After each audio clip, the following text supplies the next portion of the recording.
can see something changing. Hello and welcome to episode 18 of the Sky Fantasy Football Podcast by Fantasy Football Hub. Sky Fantasy is back, and so are we for the new season, fresh as daisies and very excited to start picking our teams for game week 1. My name is Andrew and I'm joined as usual by two of the most successful managers in the game. Firstly, Paul McAnulty. Paul, have you had a nice short summer break? Yeah, done some Monroe climbing, had the selections in my head as I was going down, so things to think about, good scenery around me, so yeah, great thing. Lovely stuff, mate. We also have former Sky winner Dan Cox with us. Dan, how are you feeling with the new season round the corner? Hi mate, you're right. Yeah, I'm just excited now. It felt like forever, didn't it, waiting for the fixtures to come out, and feel like I couldn't really do anything. But now the fixtures are here, and it's like, right, let's get down to business. Let's get down to it. And this evening, as you can see, we also have a very special guest, the new Sky Champion Liam Dorrian, £50,000 richer, and more importantly, absolutely buzzing to have joined Fantasy Football Hub as a contributor for the 2021 season. Liam, how does it feel to be the champ?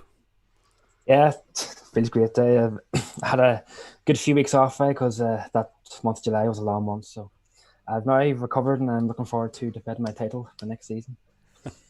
Good stuff, mate. And you've had your cash this week as well, I believe. So well done for that. It's been a long time coming. Let the fun begin. Awesome. Okay, so as we are live, please feel free to join in the chat at any time. Let us know your thoughts on the topics throughout the relevant sections, and feel free to ask some questions for us to answer at the end. If you haven't subscribed to us yet, please press the subscribe button in the bottom right hand corner of the screen and set the alert so you don't miss our live streams, which are 9 p.m. every Sunday evening right here on this channel. Also, press the like button if you enjoy our content, and don't forget to download our new free Fantasy Football Hub app, which includes everything our website offers. Just search for Fantasy Football Hub from wherever you get your apps. So on today's podcast, we are going to discuss some key stats that came out of last season and how the new rules have tweaked them. Hopefully, we managed to get to the bottom of the new tackle rule, which is causing a bit of hassle today on Twitter. We will look to nail the must-haves and hopefully spot some bargains as we go through the player list position by position. We will have a look at some of Dan's different strategies that may be deployed for the early game weeks. We'll take a look at some early ownership stats. Liam, as our guest, will take charge on answering as many questions as we can get through before Dan wraps it up as usual with his weekly rant.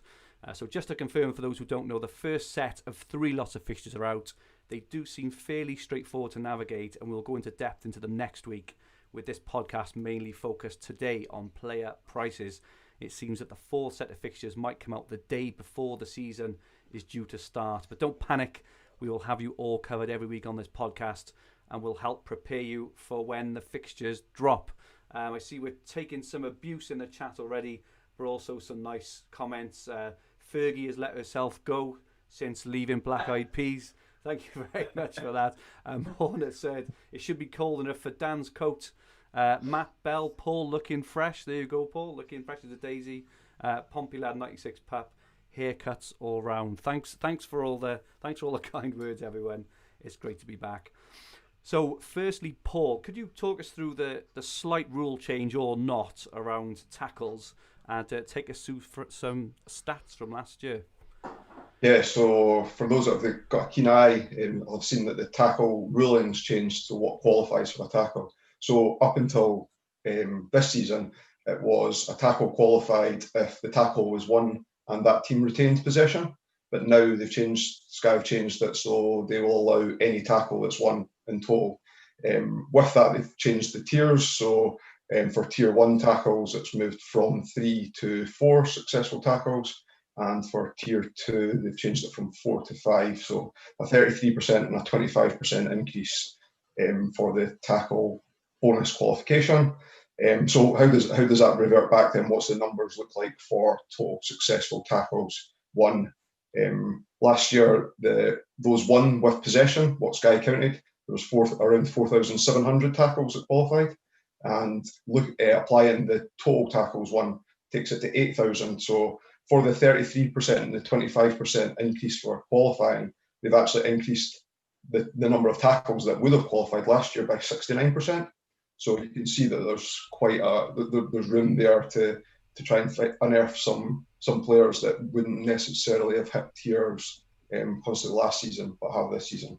So I applied that applied it to last year's and looked at individuals. I filtered off any players that hadn't started more than 5 games. I wanted to keep it low enough that players that came into teams at the post-lockdown would qualify and count towards this.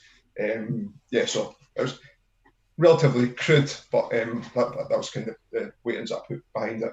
And I pulled out 8 players in particular that I thought might be enhanced by this. Awesome. I don't know if I give you some stats, you might want to have a guess at who they are. So this first one I think will be in a lot of teams at the start of the season. He only started 11 games, but looks first choice now. He only had 17 qualifying tackles, but under the new rules, he would have 36. So 36 tackles and 11 starts and a couple of subs appearances. Any guesses? Highly owned, I would suspect. Guy from Leicester? Yeah, James Justin. Yeah. So 17 to 36, so more than doubled the number of qualifying tackles that he would get. Another player played 38 games, so played every game in the Premier League last year. Only had 46 qualifying tackles before, has now got 81. Played in one of the better defensive teams in the league. Aspilicueta? No. One of the lower teams that played well. Mm-hmm. Really good defensively. Fullback for Sheffield United. Bulldog. The other side. Stevens. Yeah. Wow. So again, almost doubling it. The man that's just signed for Spurs and would have been in a lot of teams, Doherty. He only had 29 qualifying tackles out of 32. That's been moved up to 55. Wow. Someone who I think is maybe going to go under the radar. He is going to be on my defensive picks as well. This season's Ben Davies. I think he's first choice under Mourinho now. In 16 starts, he only had 15 qualifying tackles. That's closer to 30 now. So again, tackle bonus. We know that Aurier might be moving on. Yeah. There's a lot of interest in him. Another person that's going to be playing at the start of the season that'll be in a lot of teams. Only started 6 games last year, but I've seen him in a lot of drafts. Any guesses? 13 tackles he made, and that would move up to 23 tackles in 6 starts. Vinagre, yep. So another player that might benefit massively from this. I pulled out Wan-Bissaka now. He had 80 qualifying tackles last year. That's moved up to 129. So I know he makes tiers quite a lot, but on the games where he wasn't making tiers, there's a good chance that he'll make tiers in those ones this season as well. And then 2 midfielders, 2 defensive midfielders. One that played a lot of games towards the end of the season, Romeo from Southampton. He had 35 qualifying tackles. That's moved up to 55. And then I've seen Basuma, because he was a cheap midfielder and lack of midfield options this year. He didn't have as big an increase as what I was perhaps hoping for or trying to unearth. He had 38 qualifying tackles, and that's only moved up to 49. So if people think that he's going to benefit, perhaps he's not benefiting as much as you would have thought. Perfect. I might do an article on this I'll speak to you after this. I might do an article on it and say there's a lot of data to get through there, and people can interpret it how they want, but pull some tables together.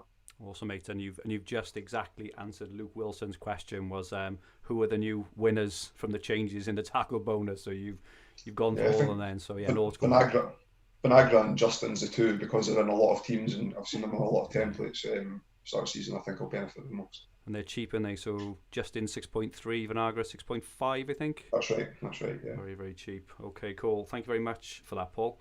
Hello in the chat, Laura O'Loughlin. Hi, Liam. Laura here with. Where's my handbag? Where's your handbag, Liam? She'll be getting it soon enough, don't worry. Okay, cool. You'll be getting it soon enough, don't worry. Good stuff.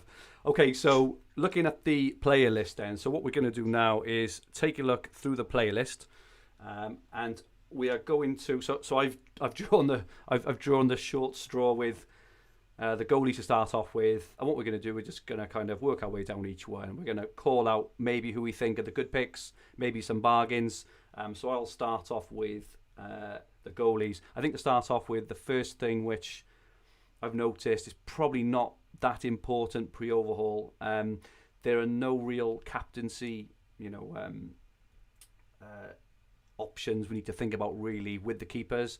You know, and with there only being kind of $1 million between the mid and premiums, there's probably there's not a lot to it. So I don't think it's a massive issue there. I think obviously Edison is probably overpriced now at 7.9 pre-overhaul because he's going to miss the first game, so we can probably count him out.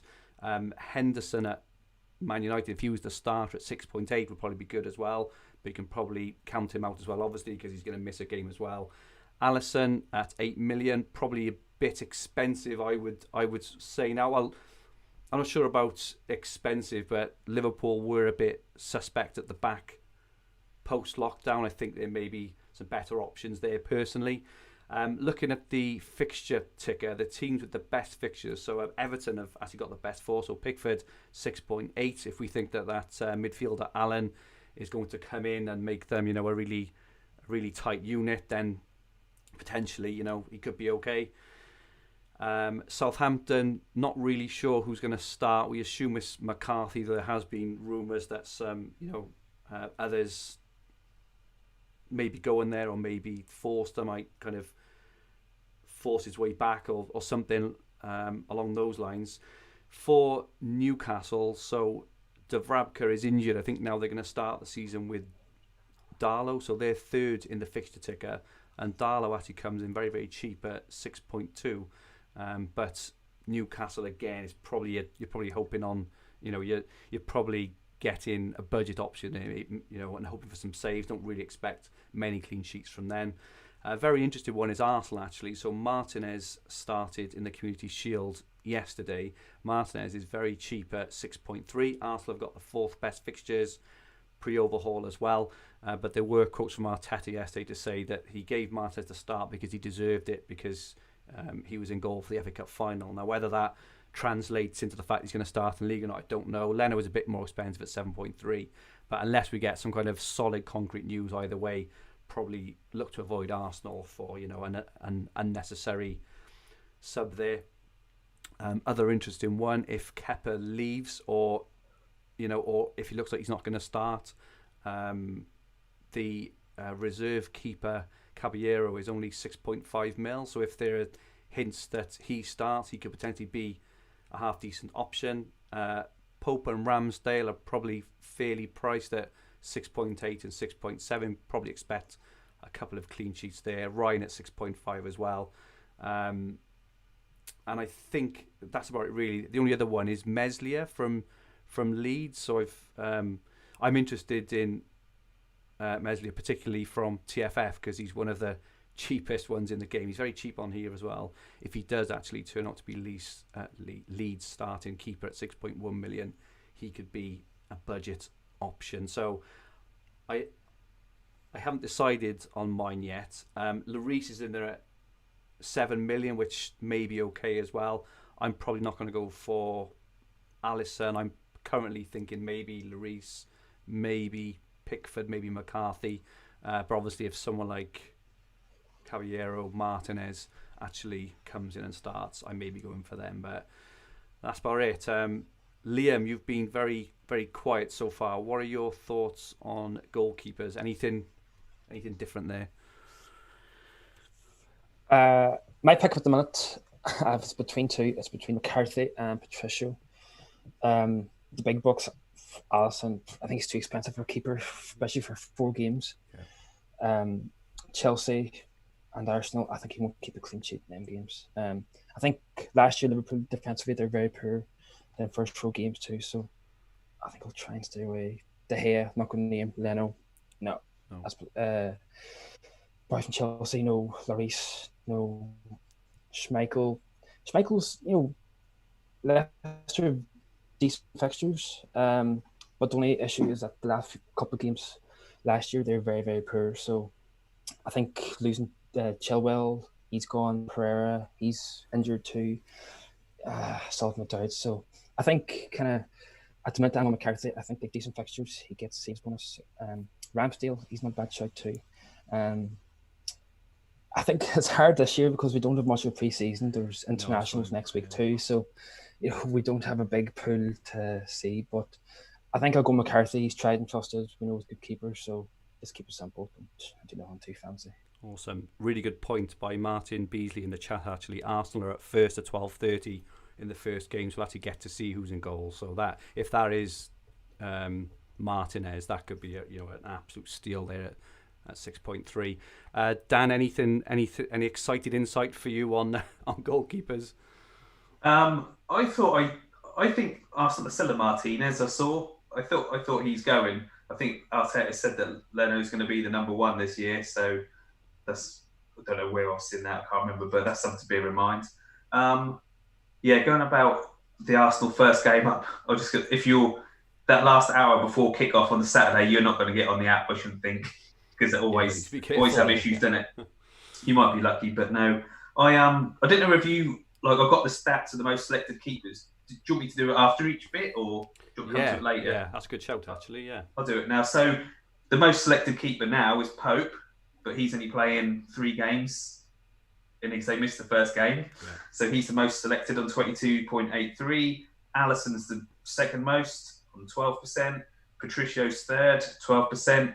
Schmeichel's fourth, 9%, and Edison is fifth with 8%. Again, and then go Henderson, who's not even assured of being number one. He's then next on 5%. Wow. So quite a few of them, I would sort of rule out straight away. Like I say, Edison and Pope only playing 3 games. So that's the most selected keepers. I can't believe McCarthy's only 1.8%. Yeah, it's not many. Okay, that's. I think that's it for keepers. In all honesty, there's not much more we can touch on there. So let's move on to defenders, which is probably a little bit more interesting. And Paul, can you kick us off on your initial thoughts on defenders? Yeah, so I talk a lot about. I've sectioned it, so top end, middle end, bottom end can be similar to the way that you've done it there just now. So you've obviously got the Liverpool quartet of Van Dijk, Trent, and Robertson, who are all 10 point something. And then Gomez, if everyone thinks that he's going to have a good start to the season or retain his place, and he played in the Community Shield, he's 9.3, so a little bit friendlier on budget. I can imagine most top managers in Sky Game are going to have either 1 or 2 Liverpool defensive assets to begin with. Laporte's 10.3. He's one perhaps for post overhaul, with only 3 games and Petrolette, and I don't think many will be touching any of the City defenders. Chelsea's relatively interesting. Thiago Silva on 9.2. I looked at he was first choice for PSG, but the last 3 or 4 seasons he's only managed 20-25 games a season, so it'd be somebody I'd be avoiding. And I think Azpilicueta is injured just now as well, so him at 9. Chilwell's injured at 9. I just don't think I'd be touching any of the Chelsea defenders. Reece James is 7.8. We know he frustrated a lot of managers last season, so I'd probably steer clear. Man United, Lindelof's 8.7. I thought it was okay if he's going to be first choice, but again, with only 3 games out of 4, probably won't be touching any Man United. I mentioned Wan-Bissaka, which is likely to get tackle bonus in every game this season now with the new rule changes. So at 9 million, he might be the one to go to. He started adding assists towards the end of last season as well. Obviously, they missed the first game though, don't they? But I can't imagine many people going for Man United, and they play on the first calendar day of the second lot of fixtures, so it's not an easy 2-for-1 for any Manchester United assets either. The middle of the range, Tierney finished the season off well. Watched a lot of him in Scotland when he was playing for Celtic. Incredible player. 8.1 million.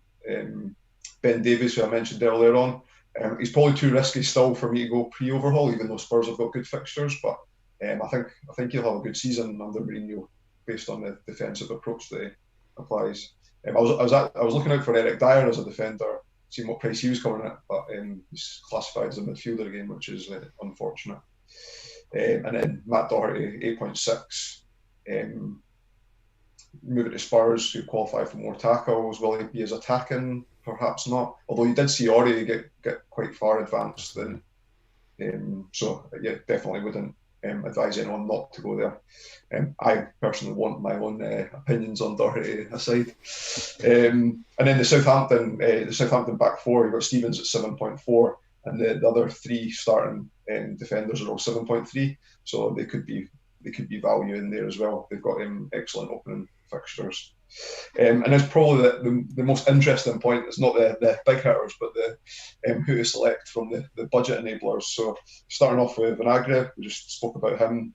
Johnny's torn his cruciate ligament, so it looks like Vinagre will probably play.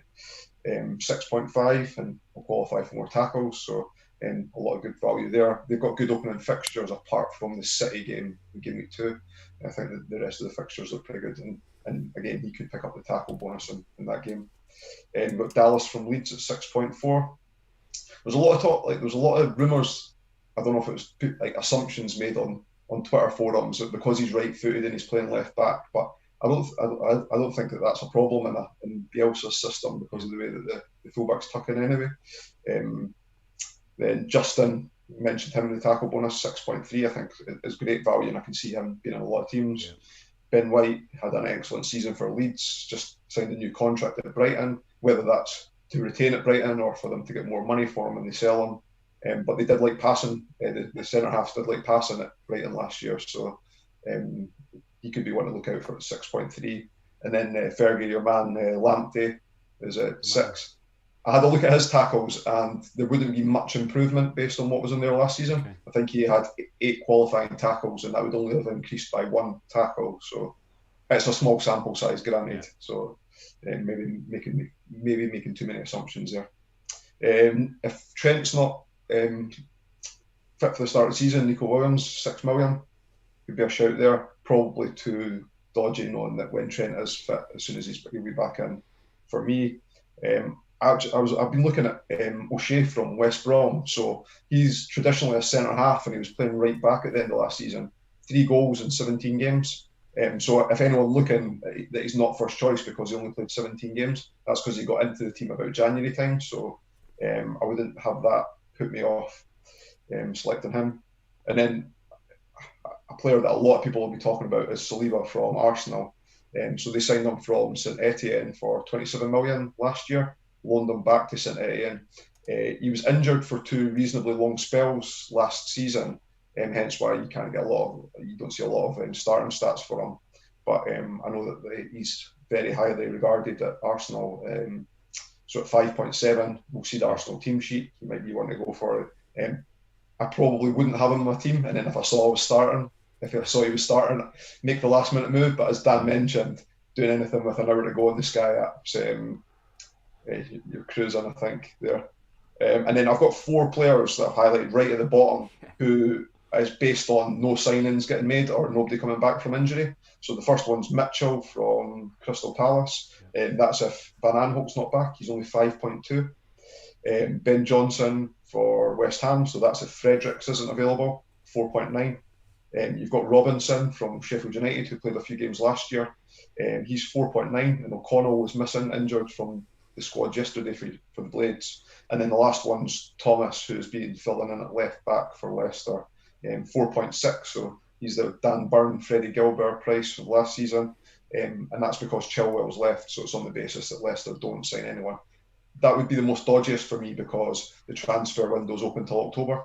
So even if he did start the first game, there's nothing to suggest that Leicester wouldn't still make a sign-in that would come in and replace him there. I've never seen so many options, kind of sub 6 million, that could actually be real options. Normally you get like one, as you say, Dan Burn, and it was Callum Patterson the year before, wasn't it? But normally you don't get this many options. So in terms of what your back four is looking like, Paul, in terms of the kind of structure of it and and the price points, what is it looking like at the moment? Yeah, for me, I think it'll be 2 and 2. So 2 Liverpool most likely, Van Dijk, Zoshuan, and if Trent's fit, Trent or Robertson or Gomez if I wanted to use the budget elsewhere, and then two budget players.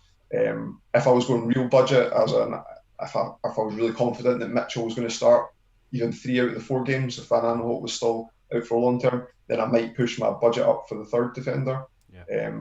But yeah, both around the sort of 6 million-ish mark. So I'm going. I've never been successful by picking 8 to 9 million defenders in that range ever, and I think it messes with my structure of the team that I always go for. Fair enough. Some good comments in the chat. Andrew O. Hodgson says game week 3 probably for PVA, which probably rules out Mitchell, though, if we do get any news next week or two. And Aaron Alton's right, I was going to mention this. Fredericks played yesterday for West Ham, so potentially a couple of them are out the window already, but we will see. Dan, what are your thoughts on defenders? Anything that the Paul hasn't mentioned there? No, I think it's covered it all. Like you said, the some of them cheap ones are just far too cheap, aren't they? Like, I don't. A bit disappointed with some of them. I think it's quite easy to make a nice team. Yeah, they're just like Saliba at Arsenal. I know he didn't start yesterday, but I think everyone had him. And then he didn't start yesterday, did he? So it was like, oh. But yeah, a lot of cheap ones. As like who Liam had last year, as Pilaqueta, he's gone down $1 million. I don't know how you think he'd go down $1 million. It's like one of the biggest drops down in price. Bowley, I noticed, he's only 8.2 million. He got 114 points last season, but only played 22 games. Yeah. So on a points per game sort of thing, it's not a bad rate. But no, I think Paul said everyone there. Tierney, I think is going to do well. On Azpilicueta, Dan, he had 56 qualifying tackles last year, and it's 86 this year. So if he was fit again for the start of the season, we know he knocks up passing bonus quite a lot. Yeah, he does. And what is your back four kind of looking like at the moment, Dan? Obviously it's early, but what kind of structure have you got? I think I'll probably be on Trent and Van Dijk, and then a couple of them cheapies, just to allow you to have anyone else in your team, pretty much. So yeah, I think that's what I'll be doing. At the minute, I know we've still got us until Messi signs, and then I have to find some money from somewhere. Cool. And Liam, what are your thoughts on defenders? Anything that hasn't been mentioned so far?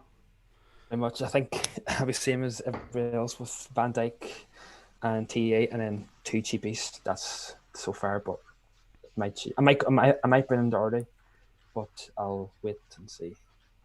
I've currently got Robertson ahead of Trent, only because I did notice towards the end of last season Robertson was taking some of the corners off him, and free kicks. Just watching him yesterday, he put in some fabulous balls, really attacking.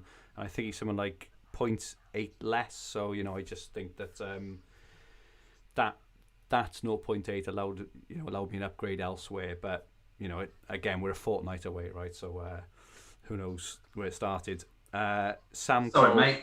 Sorry. Do you want me to quickly give you the percentage pick defenders? Yes, please. Yeah. Quick one through them. So Trent, I know he said he's not going to be. He's a bit of a doubt, isn't he? The first week or so, but Trent's the most selected on 39%. Van Dijk next with 33%. Doherty's gone up. He's now third on 18% after his move. Soyuncu's fourth. Still can't forgive him after the end of last season. 18%. Then Egan 12. Robertson 12. Tierney 11.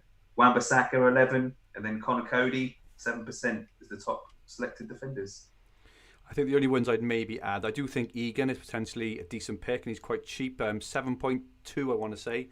And Bertrand, I noticed, got I think he got a goal in a friendly yesterday. He's a very attacking player, sometimes on set pieces as well.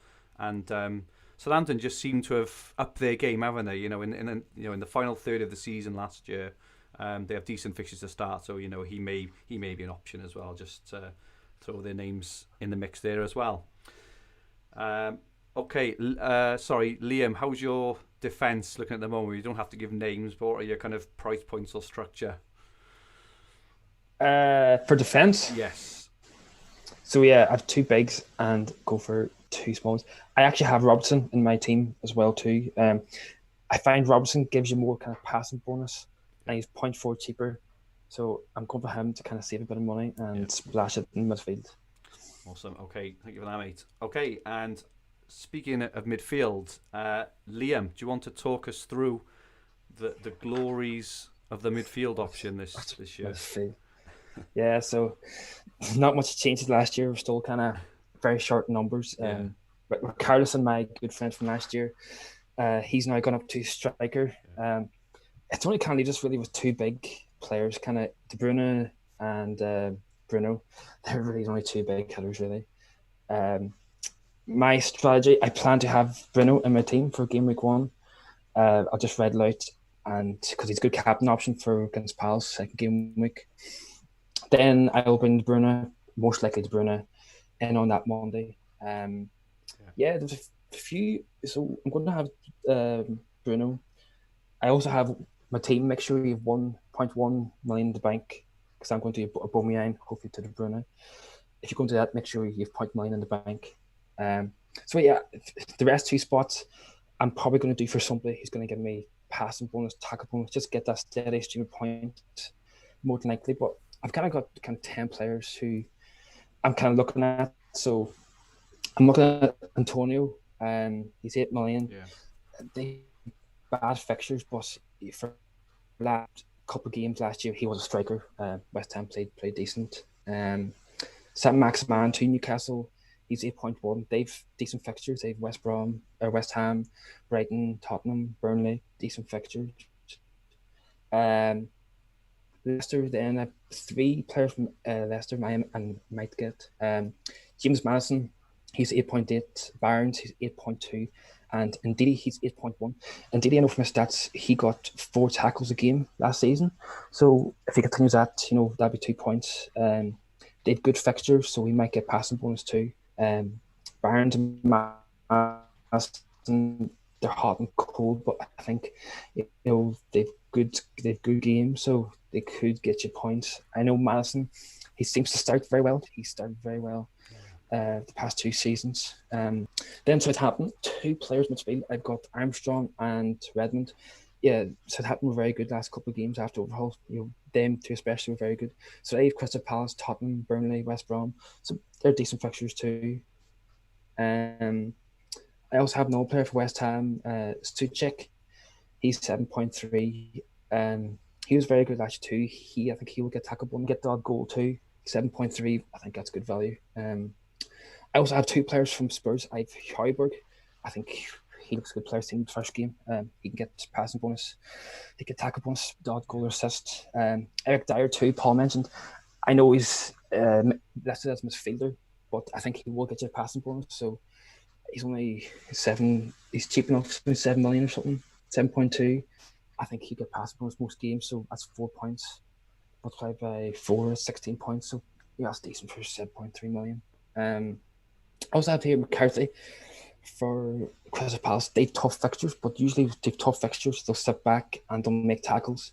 Last year he averaged 2.5 tackles a game, so he might get a yellow card all game, but I think he might get you a few bonus points. I have 4 players down here who are very, very cheap, but Brownhill for Burnley, he started a couple of last games. He's 5.6. Anthony Gordon, he played for Everton, 5.7. I probably can't see him starting. I think Everton will sign a few more players. McAllister for Brighton, he might. I know Aaron Moy, he left, so maybe he might play a few more games. Maybe Brighton just need 1 or 2 players to get injured, and McAllister could become an option then. I think another Irish fella, Smallbone, he's up and coming. Mm-hmm. He's 6.1, good.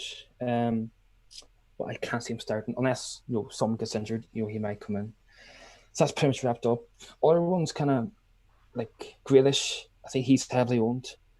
I'll stay away from him. William, I'll stay away from William too. So William usually plays on the wing. You've got a Aubameyang plays on the right or left. And you think you've got Pepe, you've got Saka, you've got William. So I can't justify paying 8.8 million for William when he's only going to play every game. He might play 1 game and bench next game. I think you can't be paying 8.8 million and not have him not start. Same with Mason Mount, he's heavily owned too. I don't think I'll go near him. 8.6. Chelsea signing kind of players. Ruben Loftus-Cheek, he's back too. Another player in the mix. Ziyech, he's one I could get, 9.4. Got injured yesterday, we'll see about that. Pulisic, he's injured, I think. It's hard midfield because the lack of pre-season, you don't know who's starting, who's not. So I think for the first 4 weeks, just keep it simple. Don't try and do anything fancy. That's pretty much my analysis. A few stats here on the tiers. So the top players who got tier bonus yesterday. Fernandinho got 27. Rodri got 26 tiers. Jorginho got 22. Gundogan 18. Kovacic 17. Henderson 16, and Ndidi, he got 16, so he's one to watch. But the rest ones I just mentioned, I can't say any of them come in my team. Henderson, maybe, but I think it's a bit too dear. It doesn't really do much. But yeah, I plan to just go Bruno Fernandes and maybe Souček so far, and maybe somebody else. More kind of neighbour, just give me passing bonus, tackle bonus, maybe the all goal man of the match. That's kind of my plan. Great stuff. Thank you very much, Liam. Paul, what are your thoughts on midfield? Anything that Liam has missed out there that you think?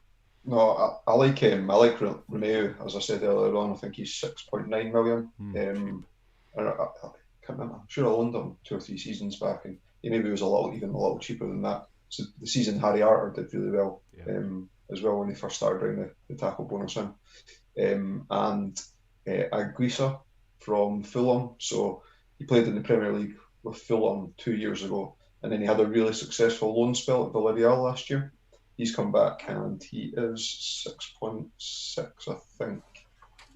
He's a defensive midfielder, so and I don't think Fulham will pick up passing bonus quite a lot, so it's more for the tackles and sort of the placeholder in that.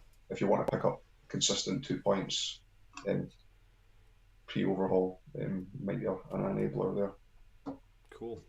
Anything else from you, Dan, on midfielders? I think you did mention everyone. Saka, 7 million. That Eze, Palace had just signed. Obviously, he's one to watch, but 7 million.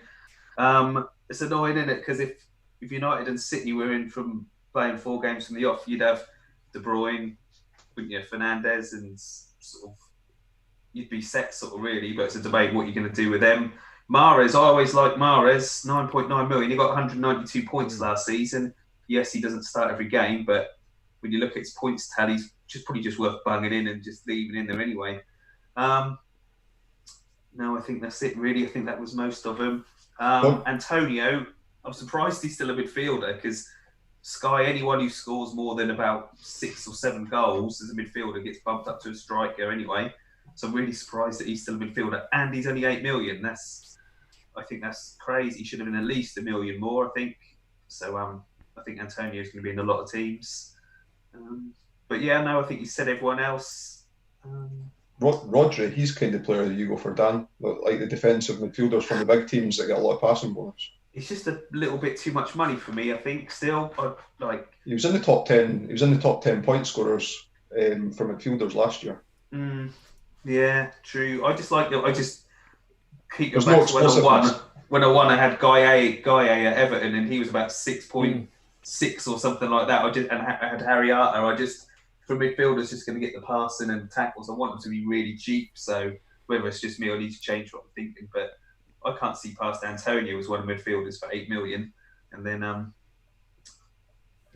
basically he'll be in. So that season you're talking about, I'm sure Harry Arter picked up every bonus in the game where they got smashed off Everton 6-3. I'm sure he picked up passing, tackles, and shots bonus that game. I don't remember, mate. Probably he was always good for tackle and pass. Yeah. Just I know Antonio got injured. He got injured. I think he got injured in a match yesterday. So that's one to keep an eye. Maybe Haller might come in the team. Yeah. Can we give you the do you want the ownership for the midfielders? Yeah. Go ahead, Dan.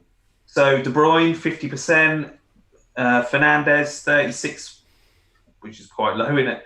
Grealish has gone up over the weekend. He's 3rd most picked on 17%. Pretty mad, really. Willian is 4th. Traore's 5th on 17%. These are all 17%. Antonio on 16%. I think that'll be higher. And then Mount on 12 and Ziyech on 11. So that's the they top. Just seem like absolute mad picks, don't they? Must be an auto pick, I think, some of them. Maybe, yeah. Yeah, so it was a good point, Liam, on Antonio. He did go off yesterday with a hip injury, so we're not sure how bad that is. It's one to monitor. But if he's fit, he's got that first game, home to Newcastle, who've lost the Vrabka in goals. He could score a goal or 2 in that game, and and get his points kind of in the first game that you'd expect for the pre-overhaul. So I think that's good. The only other 2 maybe I kind of noticed. I really like Yarmolenko as a player. He's quite cheap. I think he's something like 7.2. I'm not saying to get him, but I would say he's one to monitor. I think he scored again yesterday in a friendly, and he scored the winner against Chelsea, didn't he, post-lockdown or something where he scored right at the end or something like that. But I know when he first signed a couple of seasons ago, he scored 2 in one game and then had a really bad injury. But he's probably one to look out for. And Podence at Wolves at 6.6. So with Doherty leaving, I know I've said that wrong now. And if they do have a reshuffle, Podence gave, he may get some more minutes potentially. And at 6.6, he plays more or less as a striker. Really nice player, nice fixtures. Just another option potentially. Dele Alli. So Aaron says Dele Alli could potentially be a shout. And Martin Beardsley, Alan would be good on bonus points if he joins Everton. So yeah, I think he's their new defensive midfielder. Thank you very much for that there. Let us know if you've got any other shouts there in the chat around midfielders. There was a question earlier around defenders. So we were kind of all talking around our structure. And I think all four of us at the moment are probably looking at 4 defenders. There may be a reason for that as well when we come on to strikers now. But as Dan mentioned earlier, because there is quite a plethora of cheap defenders, it may allow us to stick a bit more cash up front, as we'll talk about now. But on to strikers, as we say. And Dan, do you want to talk us through the striker options? First off, Lionel Messi. Before I quickly do that, you just mentioned Dele Alli. He's gone down 1.6 million since last year. So if you want him a bit cheaper, he's there. Felipe Anderson, anyone remember him when he was good a couple of seasons ago? He's dropped 1.5 million. And so's Mesut Ozil, and Zaha's 1.4 million less. I was just looking at who'd gone down the most and who'd gone up the most, and I thought that was a bit interesting. Sorry, mate. On to strikers. So Messi, Sky have said if he signs, he's going to go in as 13 million, which is 1 million more than any other striker. So it's not the worst thing, is it? Like we discussed earlier. But do you know what I mean? If he is going to move, just get on with it, because I don't have to have my team and then mess it about. Do you know what I mean? I think I need to bring him in after 2 weeks, and now I need to, like Liam said, don't have a 0.1 million to do Aubameyang to De Bruyne. I need to now have 1.5 million to do this. Yeah, to do this. So just get it done with, or just don't bother. So Messi, Salah at 12, he's gone down 0.2. Aguero 11.8, you wouldn't start with. Kane 11.7. He ended the season pretty well. I was during bits of last season, I was thinking I'm never picking him again ever, but I think I probably will end up picking him. Mane 11.6, Aubameyang 11.4. I still think he's quite cheap, really. Aubameyang. Werner, is that how I'm pronouncing it? 11.1. I think that's potentially very cheap, but I know he's new to the league. Sterling at 11 again. How can Sterling be 11 and Aguero 11.8? It's just, that seems mad to me. Vardy 10.8. He's the golden boot. 10. I know he is about 40. Rashford 10.5. Jimenez 10.3. Richarlison move to striker at 10.3. Not for me now. Jesus 10.2. No. Son 10.1. Martial 10. That again, I think is madness. He should at least be 11. Should he? He's the number 9 for Manchester United. Ings up to 9.9. He's gone up 0.9 million. Greenwood at 8.7. I like at that price. That is a good tempting price. Mitrovic 8.7. I like. I've got some little stats about Mitrovic last time he was in, so I don't know if I can either do him now or come to him in a bit. Yeah. Why not, mate? Crack on. So Mitrovic, we might think Fulham are useless. They're going to go down, which they did last time. But last time he was in the Premier League, he scored 175 points, scored 11 goals. 5-man of the match, 4 assists. Fulham only scored 34 goals, and I think they were like 19th. They were pretty terrible. But, he still got 175 points, and he was the 6th highest striker. So I still think he's worth picking, He's a good pick. Oh, and one for you, mate. Samatta, 8.2 million he's a bit cheaper. What a knob. Go on, any more? Che Adams might be interesting, 7.9, but I'd rather have Antonio for a 0.1 more, really. But yeah, that was my short list I'd compiled. And who you're on at the moment, Dan? Who is your top 3 picks with captaincy in mind as well, obviously? I think Vardy, Aubameyang, and Werner. I think that was going to be... That was my latest one. could all change when the fixtures come out. And yeah, Vardy. Just, yeah, I think so, yeah. Okay, Liam, what are your thoughts on strikers? Yeah, I'm pretty much set. I'm going to have Aubameyang and Werner. The last spot is the tricky one, so I could get Salah, Mane, I could get Kane, Son, Vardy. I could get Vardy, but I'll see. I think losing Chilwell, Pereira, they're big losses. Madison, I think he's injured. He's missing a lot of his supporting cast. He is getting a bit old. They're good fixtures though, so I remember in FPL a couple of years ago, I captained him against Wolves and he got sent off. So I'm always going to avoid him for the first couple of games. I think Martial, he was very good for me last couple of games last year. Like he got 208 points last year. He's only 10 million. I think he's really, really good value. There's no one else really. I think I will have him some point in my team. He's really good value. Son too, if he doesn't get sent off, 10.1, good price. Richarlison, he got 210 points, but then you have to think he got 16 goals last year, so take away 16 points from that because he got reclassified. They have good fixtures, Everton, but I just can't see myself putting him in and taking someone out who I have, so I'll give him a miss for now. Yes, probably it. Danny Ings. Yeah, I'm making him too because they've really good fixtures too. They've Palace, Spurs, Burnley, West Brom, and he does score. The only problem, Ings, he only gets like one goal. He never gets 2 or 3 goals a game. It's always like a goal and that's it. But he'll normally get man of the match though, won't he? If he does score. True. That's about it. Diego Jota, I'm not going near him, and I think God he's a striker, so I'll definitely not pick him this year. Mitrovic could be a good pick for a good 2-for-1 in the future. But it'd be Werner, Aubameyang, and somebody else. Okay, and Paul, what are your thoughts on the strikers? Anything different? Nah, just the same as what the guys have already said. I mean, Werner for captaincy and value, Aubameyang for captaincy and that move to KDB, and then the last spot will be based on captaincy on the Sunday, so it'll either be Vardy or Kane for me most likely.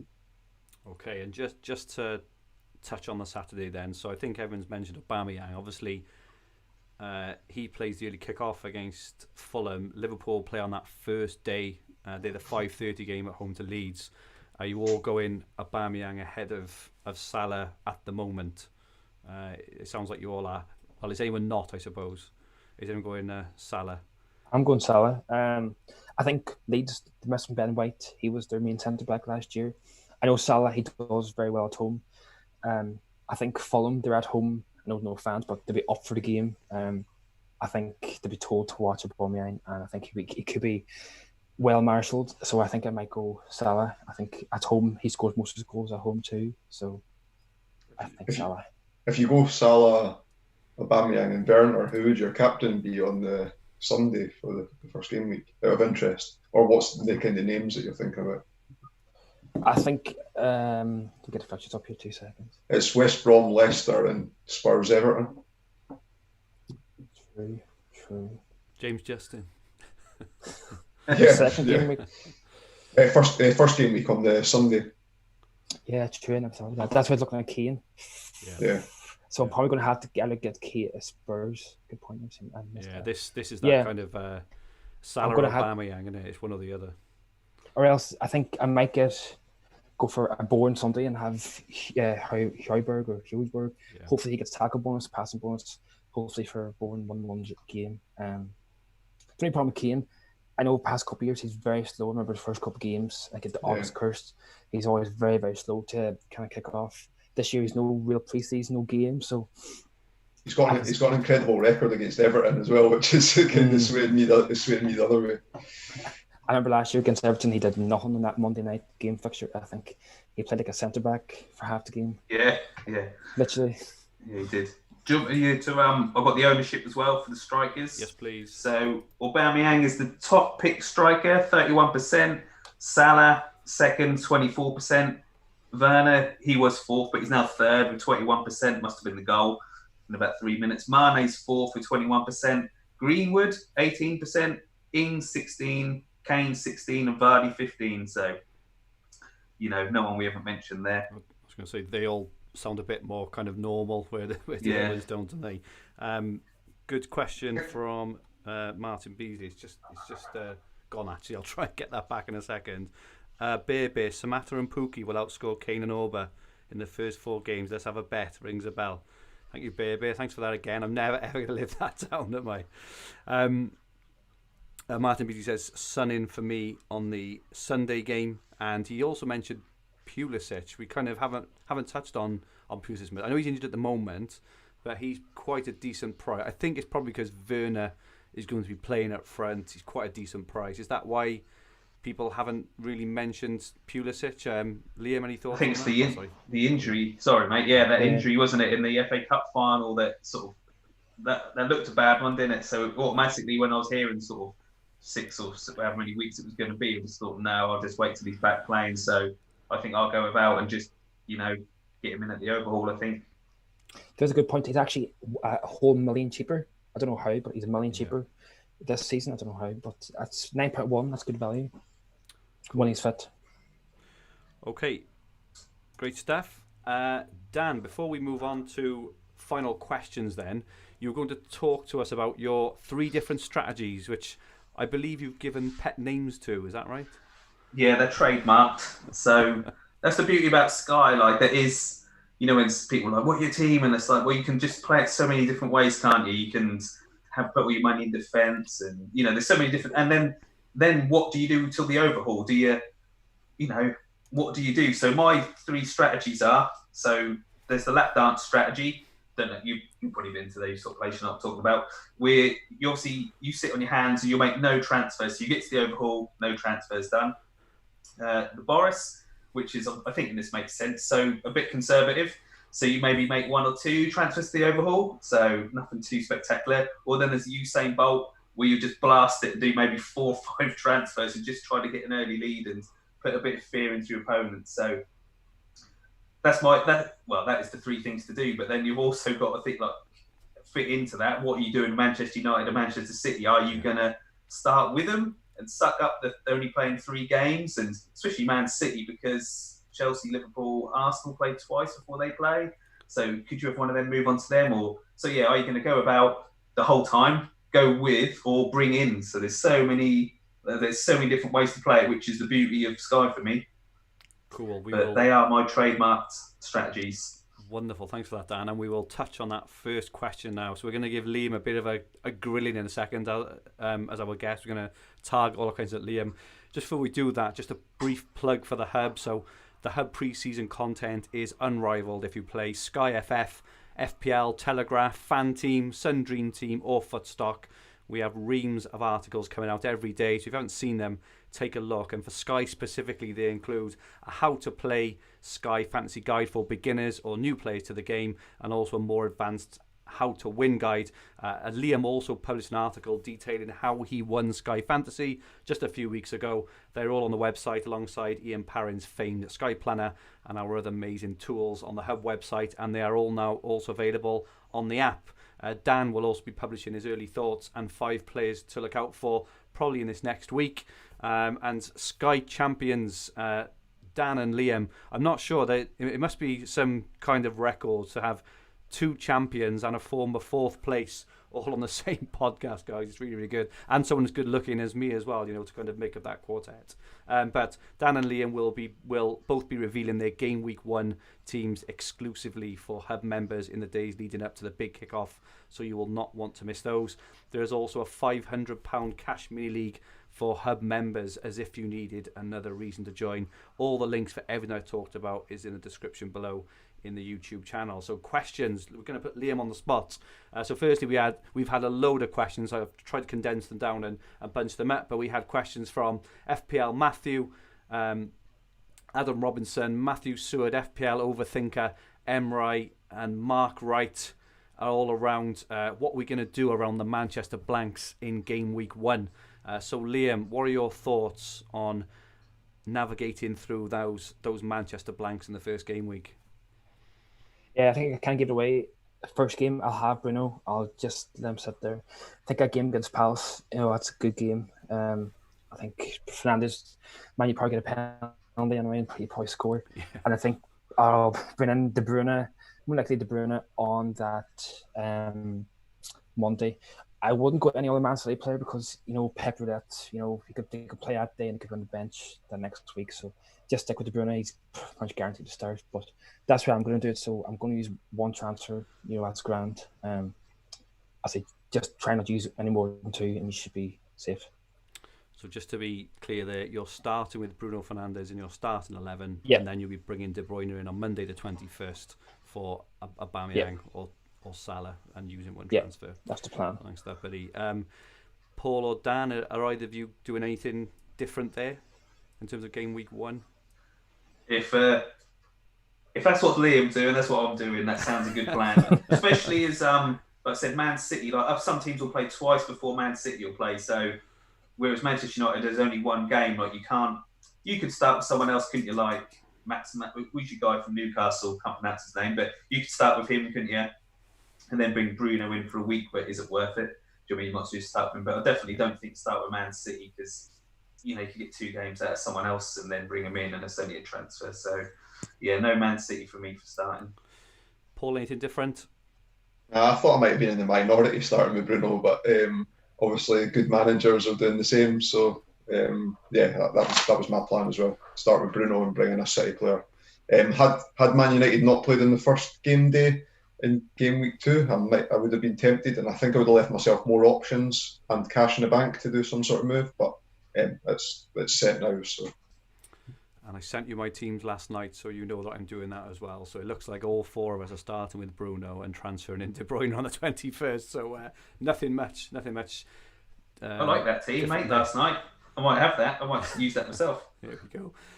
Next question. So we had a lot of questions around budget players. So questions of Ian Parrin, Richard Brook, Warren Moon, Azuri Fox, Reese FF. All asked questions about kind of which are your budget go-to players. So Liam, at the moment, in terms of maybe a cheap defender, a cheap midfielder, or even a cheap striker, who are the ones you're really kind of looking at the moment?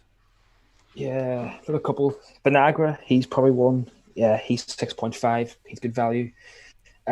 Mitchell, he's 5.2. If he starts, the only issue is their fixtures are absolutely dreadful. So, he'd just be sitting there getting 1 or 2 points.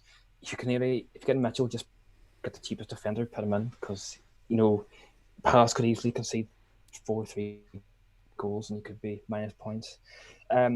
Justin, some of the Leicester players, they could be their fixture actually pretty decent too. So they might get a clean sheet, might even get stall assists here and there. That's about it. It's not really too many. The problem with them cheap defenders, it just takes, they could play the first week and then they could bring somebody in and you're in trouble then. But the only thing, they're that cheap, so if they do bring somebody, you're not going to lose that much. Ferguson, he's not going to play. I know he's still rehabbing. Lamptey, 6 million. He's good. I think he looked pretty good after overhaul. He was a good player. I'm going to try Higazi, 6.2. He was great for me 3 years ago. Yeah, he got a goal. He scored over the weekend, didn't he? Yeah. He's good. Ben White's interesting. I think for Brighton, if he starts, Brighton seems to be a passing team. I know they're hard first fixture, but they could get some passing. James Justin, he's one. He's probably. I think James Justin. I think he'll start. He played a good few games last year. I think he could be one to watch. He's only 6.3 million. Yeah, that's good. So the only issue, they were so bad defensively. They were so bad, Leicester. I don't know if Brendan Rodgers he's peaked last year. Let's see. I just have to find out. Johnny Evans is suspended as well, isn't he? The first few games. And Morgan's flagged now as well. Yeah, it's not looking good. But if Justin can make it up with his with his tackles potentially, but how about you, Paul? Who are the ones at the moment you're kind of earmarking for your team or potentially looking for your team? Yeah, I like the look of Justin as well. And for Luton, he played left back, so and I know that Pereira's not due back for the first 4 weeks, but even long term, I think Justin might actually end up switching and playing on the left side if they don't sign another left back. I like the look of O'Shea from West Brom. West Brom's fixtures aren't great. I actually think their opening game at home to Leicester is probably the best of best of the 4 games that they've got. Away to Everton, home to Chelsea, and then away to Southampton. Yeah. But 3 goals in 17 games. He's not an attacking fullback. As I say, he played centre half, but I think all his 3 goals came from corners, so he has a threat, that traditional West Brom threat from set pieces. Your Higazi type. That was kind of the main one, and because I'd be expecting to go 3 big up top and 2 Liverpool defenders, I'm going to really need a budget enabler in midfield. So I like Romeo. I talked about Basuma. I think he came in and played a lot of games towards the end of last season, and Anguissa from Fulham. So maybe one of those 3 as my sort of budget enabler in midfield. Rob Knight in the chat says Pereira at West Brom. He looks a really, really nice player as well. I think he's on set pieces. And Andrew O says had 17 assists last season. I think he scored 4 or 5 goals as well. So yeah, he looks quite a nice one. Yeah, he's 7.7. I think it's yes, I think that's right. An awkward price when Antonio's only 0.3 more. Yeah. I'm looking for an enabler in there, which I think a lot of people might be doing as well. It just seems for any West Brom attacker, it seems maybe a little bit too expensive. And Dan, anyone that we've missed? No, covered everyone. Like I said, Saliba, I'm really disappointed in the start yesterday, because if it had started yesterday, I'd have been like, yes, straight in. Yes, I know you can risk it on the first day of the season, can't you? And if he's in the starting lineup, switch him in, sort of thing. But like we said, that Sky, because everyone logs on, there was a bit of issue with you trying to get on sometimes. So no, I think we have covered everyone. Like, there's so many cheap players. It's not too hard to get in the players who you want, really, because there's so many cheap. Like you said, we'd always, if you had like last season Gilbert or someone or Dan Burn, there's only a couple sort of thing, but because there's so many, if you pick one and they don't work out, well, there's another 3 or 4 cheap options you can go to. So, I think we covered everyone. I think the only one who I like, who is maybe a bit, well, he will be improving at his new club, but I do think Højbjerg at Spurs. Spurs have got nice fixtures. He scores the odd goal, but I think he may be good for passing bonus and tackle as well. So, and because he's new, if Spurs get off to a good start, he's got the potential for man of the match. So I know that Sky have done that before, haven't they? When they've got a new player has a good game, they give him man of the match. Yeah. So I think he's potentially one, a decent-ish shout as well there. Next questions from Glenroy and Jamie Alton and Jonathan Maloney. We're all about Chelsea. So which Chelsea players are we considering to start? Opinion on Thiago Silva? And do we go all in on Chelsea attack or wait? So, Liam, what are your thoughts on Chelsea?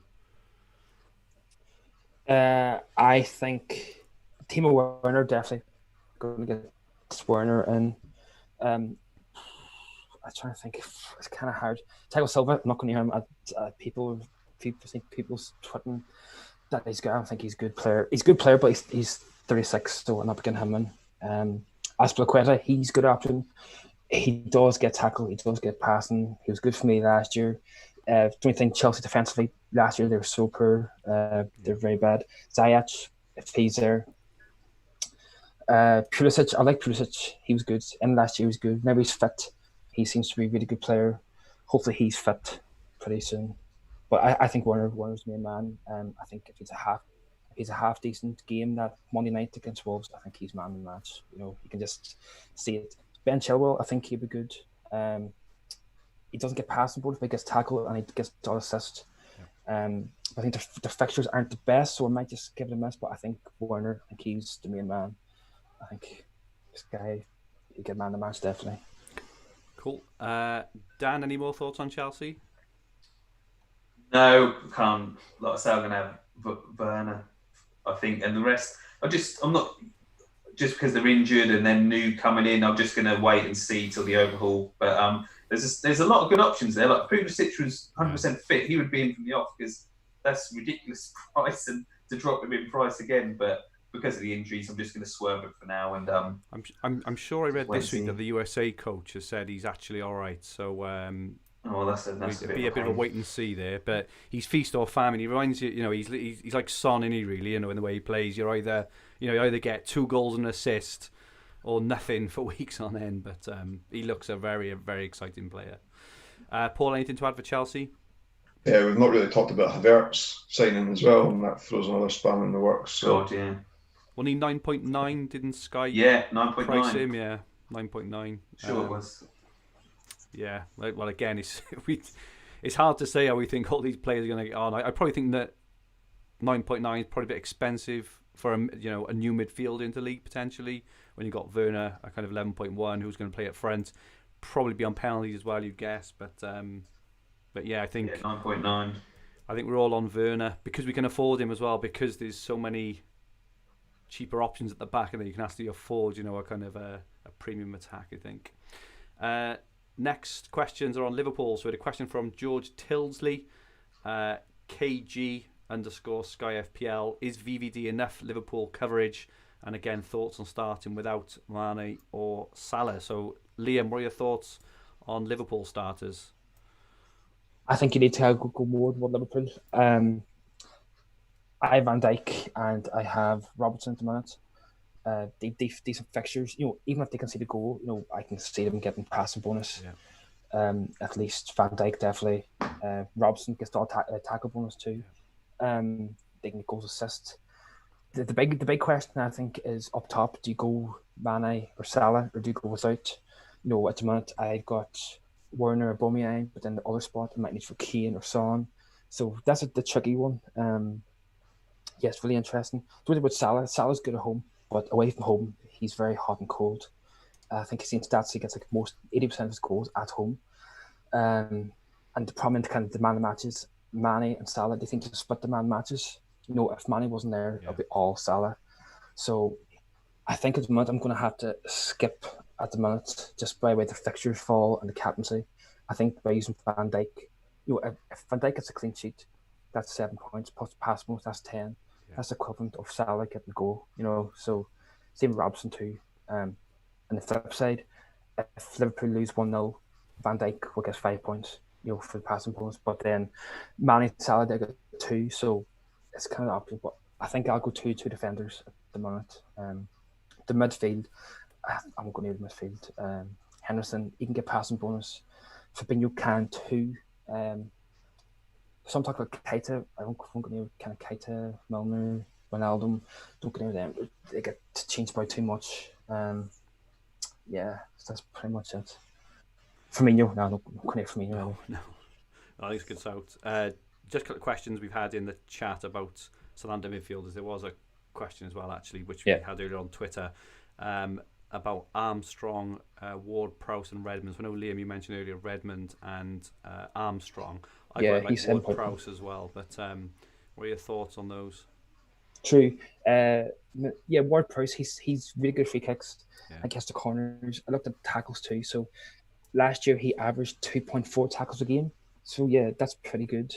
He took the most corners in the Premier League last season as well, apparently, Ward-Prowse. Yeah. Ward-Prowse, especially with the good fixtures, because they have Crystal Palace, Tottenham, Burnley, West Brom. They're really good fixtures, especially, if Ward-Prowse gets a free kick anywhere, he could be. He's 25, so he's 26, he's reaching his peak. Ward-Prowse is good. Redmond, I think it's happened any four player really. If Romeo, as Paul likes, and you get a goal. I think Southampton players, they're definitely the front four and Romeo, they'd be in demand. Cool. Because of the good fixtures. Yeah, I currently got Ward-Prowse in my draft because I don't really want to waste a striker spot on it. I know it sounds a bit thick on Ings, wasting a striker spot on Ings, but when you can potentially afford Aubameyang, Kane, Salah, Werner, Martial, it's tough to bring in Ings above any of them. That's why I've got Ward-Prowse at the moment in midfield. Sorry, back to Liverpool. Paul, any more thoughts on Liverpool? Do you think Salah is a must-have or an avoid? Or I'm going to sort of echo Liam's thoughts that I did want Salah at the start of the season, and I would have had him in over Kane had it not been that I need the Kane's captains, Kane or Vardy for captaincy on the Sunday. Okay. And Spurs' fixtures do look good as well. So. Yeah. And Dan, anything different? No, can't disagree with anything the boys have mentioned there. Okay, cool. So we'll take the pressure off Liam a little bit after putting you under the microscope there a little bit, Betty. So we've got a couple of questions about tips for new players. FPL Mikey says, what is your number one tip for a new player? So Dan, what is your number one tip for a new player?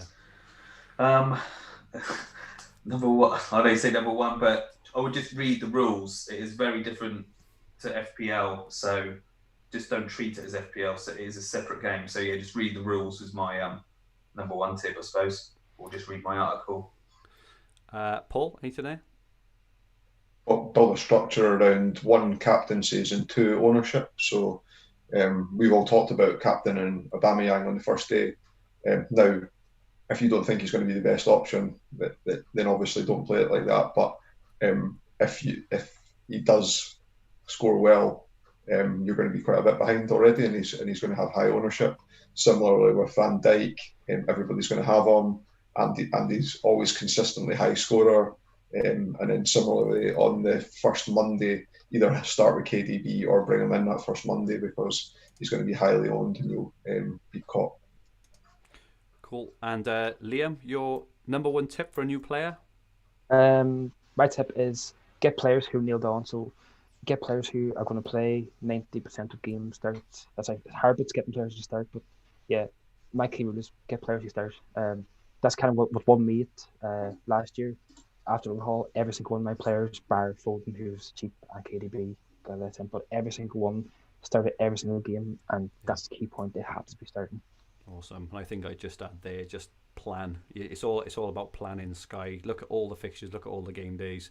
Try and make sure you've got a captain for most of the game days. But it's all around planning. Sky. If you don't plan, you'll fail. I think it's fair to say. So, and another question about new starters for Emre. As a new player, can you give some insight into how common 2-for-1s and 3-for-1s are, and how to decide whether or not they are worth targeting? For example, is a Vardy, Aubameyang, hokey cokey worth it in game week 1, game week 2, so early in the season? Paul, do you want to answer this one? It depends. So I guess the way that I always think about it is it the long-term move that you want to make. Yeah. So I really don't like the hokey cokey move in, move out of captaincies because it involves multiple transfers. And my biggest tip, it's my biggest learning from last season is that any time that I had to make 2 transfers to get 1 player in that I wanted, it always backfired every single time. So I'm saying to myself now never to make 2 moves on one day, unless it's 2 moves that I wanted to make and not 1 as an enabler for the other. But the 2-for-1s, so it involves captaincy as well. So we've all talked about the Aubameyang to KDB switch. Now I think that hope I'm not speaking on your behalf, but I think we'll all captain Aubameyang twice before moving him out as well, or most likely probably on the first day and then the second day. So for me, that's worth the transfer because I no longer want Aubameyang. I've used him for 2 captaincies days that I do want him for, and the person that I'm bringing in I want for at least 2 captaincies days as well. So, but it's weighing up the point scoring of 1 transfer, which I think from previous podcasts or chats that we've had, we kind of weigh up a transfer as like 15 points. Yeah.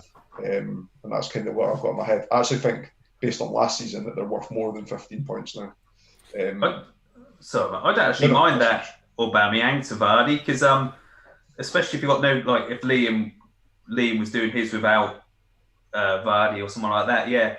Your Aubameyang, you can captain Vardy on the Sunday, captain him again against Burnley, and then whip them back to Aubameyang. Like that is, I say you just got to be if he scores 2 goals in both them games, then you're laughing. But if he doesn't, then it is 2 transfers and not. But you just got to be lucky with it. Really. I think you should always try and bear in mind. So in our How to Win at Sky guide, the advice is to try and have roughly 20 transfers left at Christmas and 10 left at the second overhaul. Obviously, a little bit either side, but if you go blow in 6 or 7 transfers pre-overhaul in the first 4 game weeks, you may have a really good start, but you'll find it really, really hard to stay there for the rest of the season. So I think I bear that in mind when you're targeting them is the number of transfers you're actually using as you go in through as well.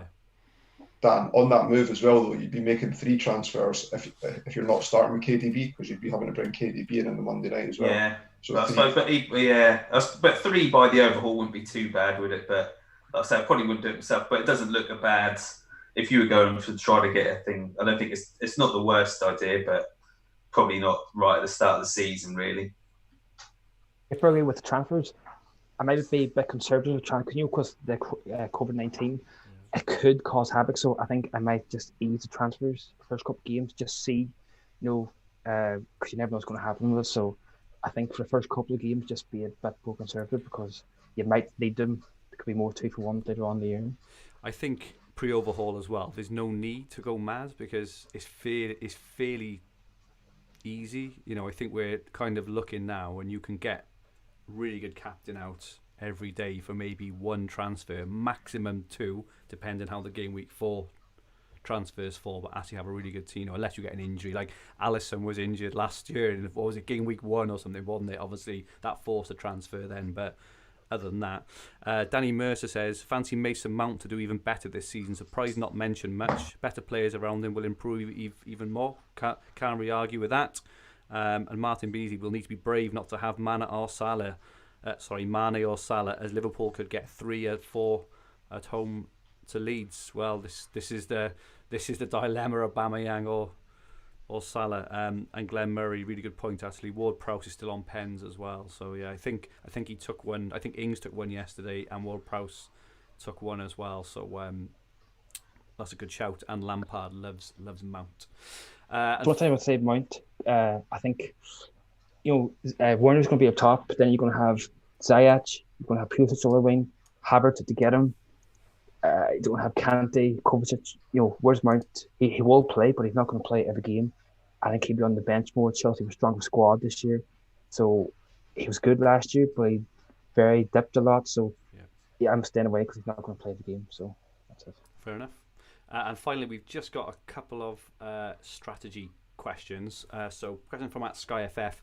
Pre-overhaul, do you go for tried and tested players from last season, or do you risk it and go with new signings such as Werner, etc.? So I think as for by the sound of it, and this is individually, right? We haven't talked about this, but it sounds like we're all going for Werner. He's going to, as I say, he's going to be playing up front, likely on penalties. He's got that single Monday night to game day. I think Werner is worth the risk. He's going to play. He's a proven striker in top, in Germany, proven striker in the Champions League. Not so sure about maybe others. We mentioned like Havertz potentially. Any other thoughts on on going for tried and tested or going for risks? I tend to go for maybe one, and Werner is my one. I punted on Salah a couple of the seasons ago. Obviously, that worked out really well. Any other thoughts, gents? I think just the same, mate. I think of Werner, but I wouldn't go too mad. Like I wouldn't now film a team with Havertz and all these new guys. You sort of just let them bet. Overhauls after 4 weeks. So if they start off great, then just bring them in at the overhaul. Don't really need to take risks in the 4-week period. Cool. Question from Amra Batman. Early thoughts on how you'll be managing your second team this season. So Liam, it was actually your second team which actually won, wasn't it? So you're probably best placed to give us some tips on this. How will you be managing your second team as opposed to your first? It's funny, last year that team was a punt team, and the first day I had Alisson got injured. I was, oh God, I'm not going to bother this team, but it worked out well. I think my second team, usually I keep it kind of similar to my first team, and maybe 1 or 2 different players, maybe change captain there, but I would go similar enough. I wouldn't go like completely different ways, but just keep it kind of like 9-10 players same. So just an example there, on that opening day, maybe Captain Aubameyang in one team and Salah in the other team, just as an example, yeah. Paul, any other thoughts on managing a second team? If you're gearing up to actively manage it, like Liam suggested, that's the best option, is how he's suggested there. But if you really wanted to, knowing that the overhaul comes in 4 games, you could play a block defence, like maybe have Van Dijk and then have McCarthy, Walker-Peters, Bertrand, and another Southampton defender. So you've got 4 Southampton defenders. Because they're kind of mid-priced, if you didn't have the second Liverpool defender, it was probably going to average out about the same cost as what the back line is of your first team.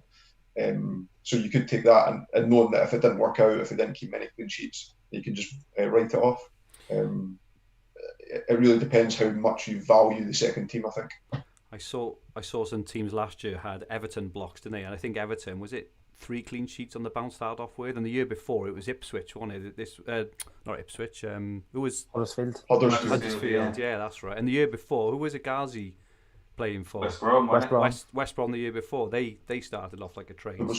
There was one season where Watford kept a ridiculous amount of clean sheets, and all their defenders were cheap across the board. Can't remember which, maybe like 3 or 4 seasons ago.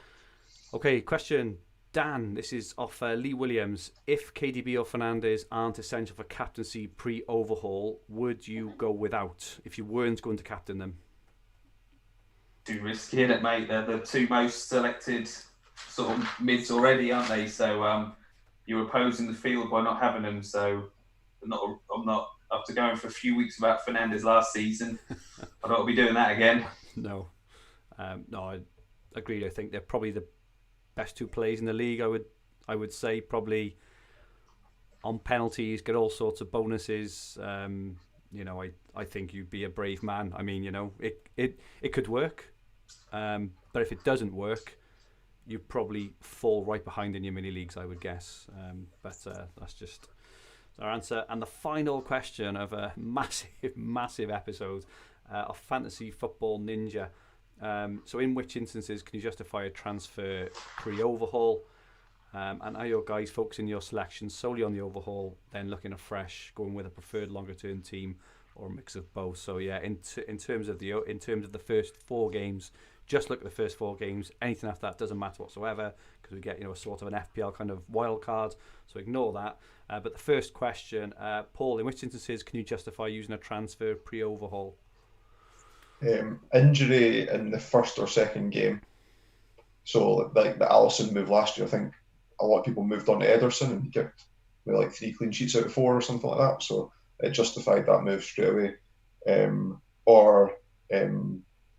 Like the captaincy move, knowing that you no longer need Aubameyang for captaincy after the 2 captaincies, and then needing a Man City asset, it almost feels like it's written for everyone to make that move. There was one move last year that was, so if any Man City striker is nailed on, I know Jesus, like people's got scepticism about him, but he has done well in the runs where Aguero's not played. He does miss a lot of chances, but he gets in a lot of chances. But there was a move last year on the Sunday where it was Newcastle at home to City on game week 3, and when the squad came out, Man City were playing the opening game and there was no Jesus on the bench. So obviously Aguero's nailed 2 games in, and you're getting, anytime you've got Aguero as a differential captaincy, is like time to move on it. And I made that move last year, and I would.